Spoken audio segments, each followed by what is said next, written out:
Let me just see a show of hands. How many people in here are managers? And how many artists? Alright, so what I'm going to do first is I'm going to try to give you guys a description of what a manager is. And this is going to be important for both the artist and the manager. One of the biggest things in the whole professional relationship is the relationship between the artist and the manager. You know, if that relationship isn't making sense or isn't translating, then the whole business is going to fall apart. The business model isn't going to make sense to anybody, especially in the executives. And you're going to have a whole lot of pitfalls, and we'll try to get into as much of that as possible.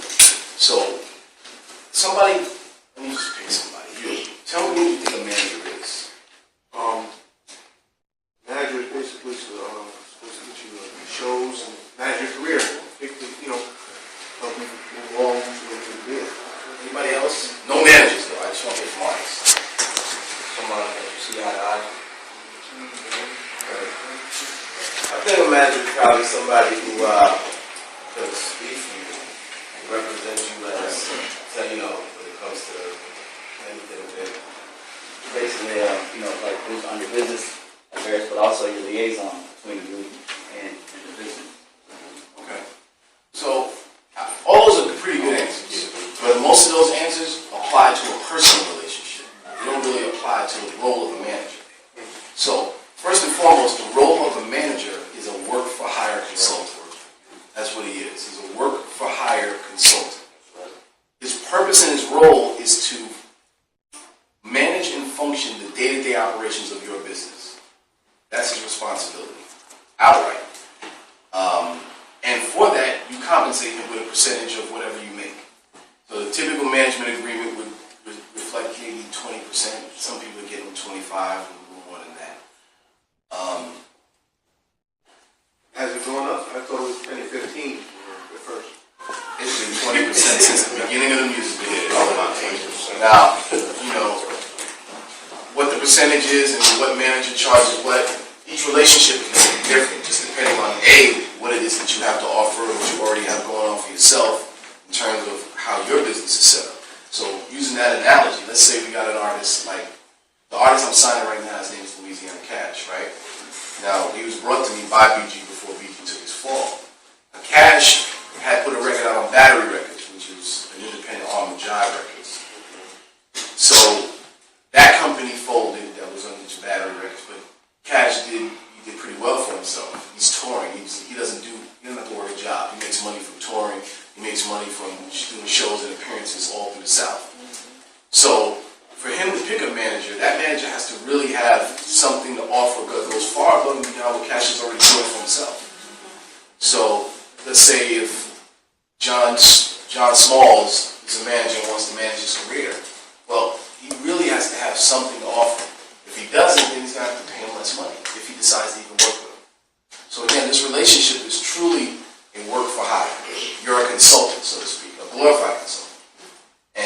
But that glorified consultant is somebody that you have to trust impeccably. If you don't trust him, or you don't trust what he's doing for you or how he's managing your business, then you're going to have problems because he runs everything. He actually makes your decisions for you. Even though you're the boss and you pay him, he actually runs the show for you. So if you have a manager and you're not listening to him, you're not doing what he's telling you to do, you're going to have problems. So it's important to pick the right manager. That is probably the most important decision you'll make as an artist. The second and third most important decisions would be your lawyer and your accountant. Because obviously your lawyer handles all your contracts, your accountant handles your money. And all those guys got to watch each other. And then your manager is the person who seeks to get your best interest met with someone like me. So an artist that comes to me, I'm not looking to give you the best deal possible. I'm looking to give you the best deal that's possible for me. Because I'm a business. So the way the contract starts is you'll get a first draft. The first draft agreement is really completely in my favor and the best interest of me and EMI and what we want. Your manager's responsibility is to look at the terms of that agreement and decide what doesn't work for you as an artist. And then he has to negotiate with you. You can't negotiate. You can try. But, it's probably not going to work in your favor. So, what do we look for? What should you look for with a manager?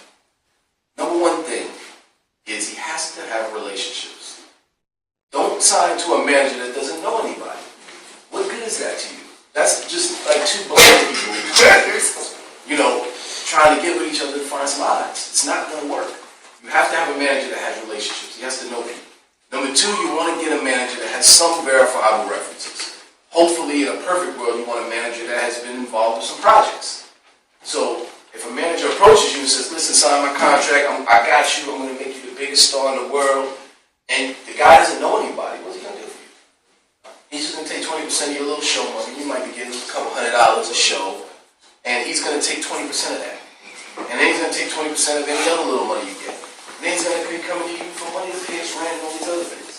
And that's the wrong relationship, because idealistically, in this business, the manager pays for everything for the artist. That's part of the give and take. So if you're an artist, and let's say you owe rent money, you owe light and gas money, your manager's supposed to pay that for you. If you call your manager up and say, yo man, I'm 3 months behind on my rent, I need $3,000, he's supposed to give you the $3,000. Or at least go pay the bill for you. And then he makes a record of it, and he keeps an accounting of how much money he spends to invest in your career.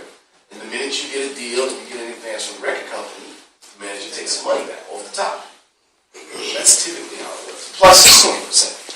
So, you know, a lot of artists find that out the hard way. I can think of a number of different artists that were signed to Atlantic, signed to Warner, signed to labels where they were just getting money from their manager every day. Rent money, clothes money, girl money, strip club money, trick money, drug money.